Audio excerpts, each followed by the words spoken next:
Radio Enlace 103.9, la radio de la gente, en su programa Sin Tapujos.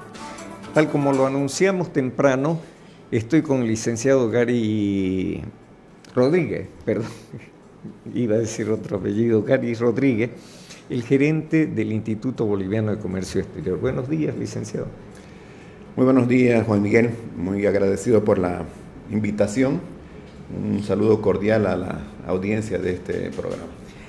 Decía yo al inicio que iba a entrevistar a un hombre que es soñador, un hombre que es propositivo.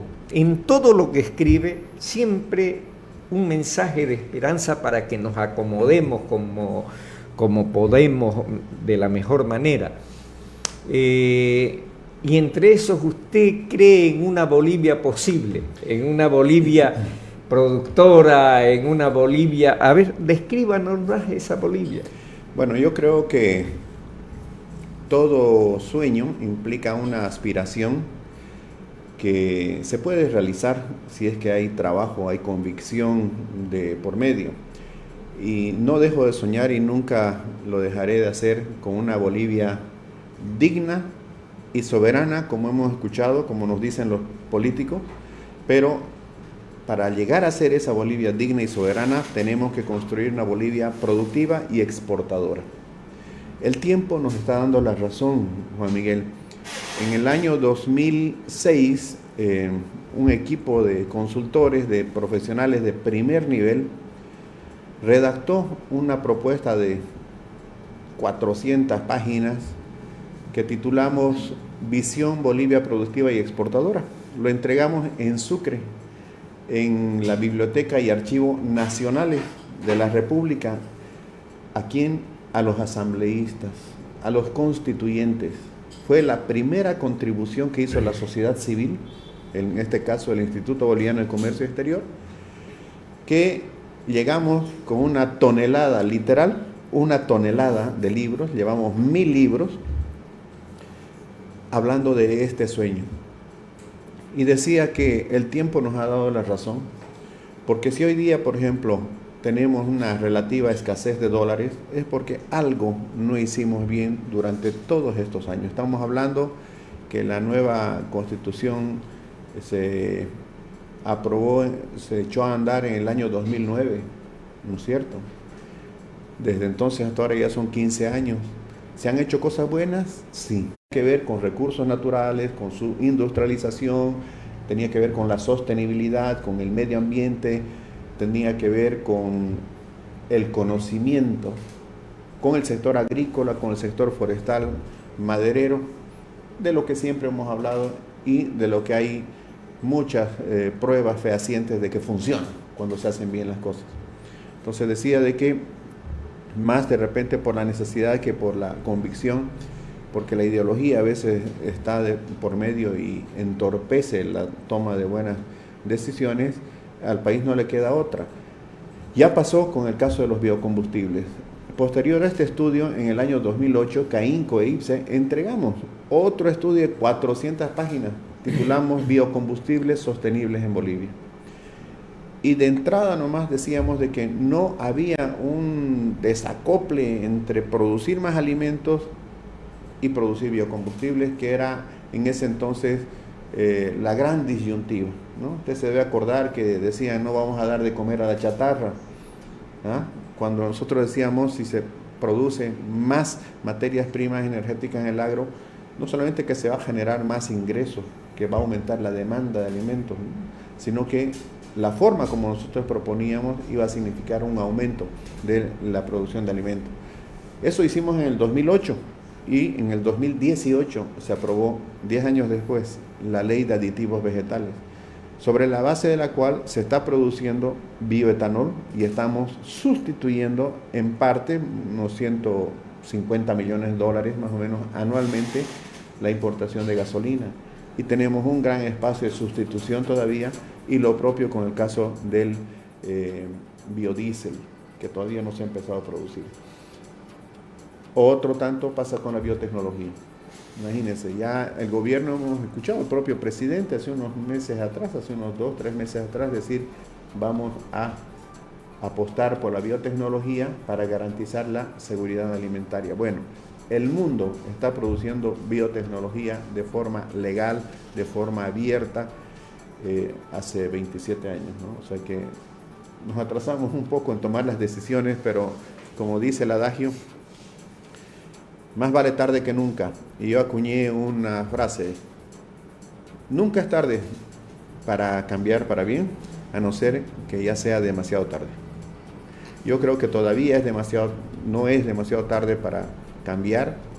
Tenemos la urgente necesidad de hacerlo y de avanzar en ese acople de visiones público-privadas, donde los actores del desarrollo saben dónde les aprieta el zapato, saben cuáles son las necesidades de resolver, pero también saben cuál es el potencial que Bolivia tiene para activar. Si nos desfasamos en esas propuestas, que ya las tiene todo el mundo, o sea que no vamos a inventar, que tiene todo el mundo, como la biotecnología, los transgénicos, etcétera, otro país nos va a ganar la tuja. Así es, miren, estamos alborozados porque Marín Condori ha tropicalizado la quinoa y lo tomamos verdaderamente como debe ser, como un gran suceso en Bolivia y particularmente en Santa Cruz, porque esto viene a demostrar que Santa Cruz es la tierra de las oportunidades. Marín es un orureño que se afincó en Santa Cruz, es un fitomejorador, ha estudiado en el Brasil, entonces viene a confirmar varias de las cosas que nosotros decimos que hacen al modelo de desarrollo cruceño. La importancia de la educación, los recursos humanos para activar posibilidades de producción, que en este caso es totalmente nueva, ¿no? Traer quinoa del altiplano, de un clima tan frío, de una altitud tan extrema, de un espacio tan exquisito, ¿no es cierto? El espacio intersalar entre Uyuni y Coipasa, y hacer quinoa en Santa Cruz es realmente una gran noticia. Se dice que para el año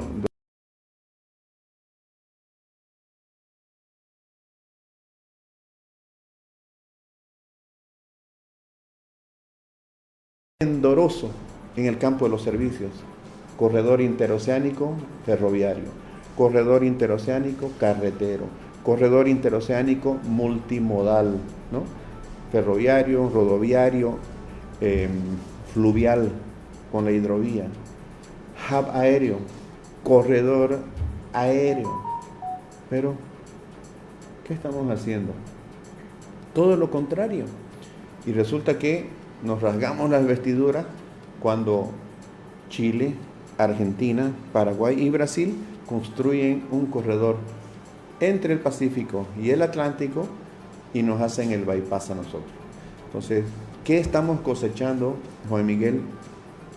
El fruto de una siembra que, reitero, ha tenido sus cosas buenas desde el año 2006, otras no tan buenas, y lamentablemente no podemos cosechar una buena semilla que no hemos sembrado, pero todavía la podemos sembrar.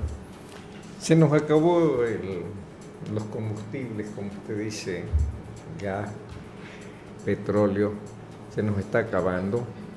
Si no apostamos por la exportación, nos vamos a quedar sin dólares. Le decía yo de que un sector que es vital, y no es porque yo trabajo en el Instituto Boliviano de Comercio Exterior, sino que un sector que es vital para toda economía es el comercio exterior. ¿Por qué? Porque ningún país, ni siquiera Estados Unidos, es autárquico 100%. Todos dependemos de una u otra forma por la división internacional del trabajo. Le pese al que le pese, existe pues la integración, existe la globalización. ¿En base a qué?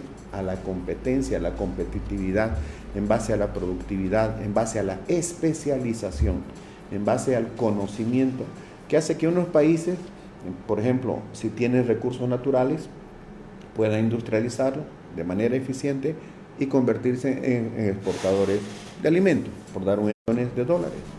En el equilibrio. No tuvimos ningún problema para financiar esos 13.000 millones de dólares, de los cuales 4.300 millones fueron diésel, gasolina y lubricante.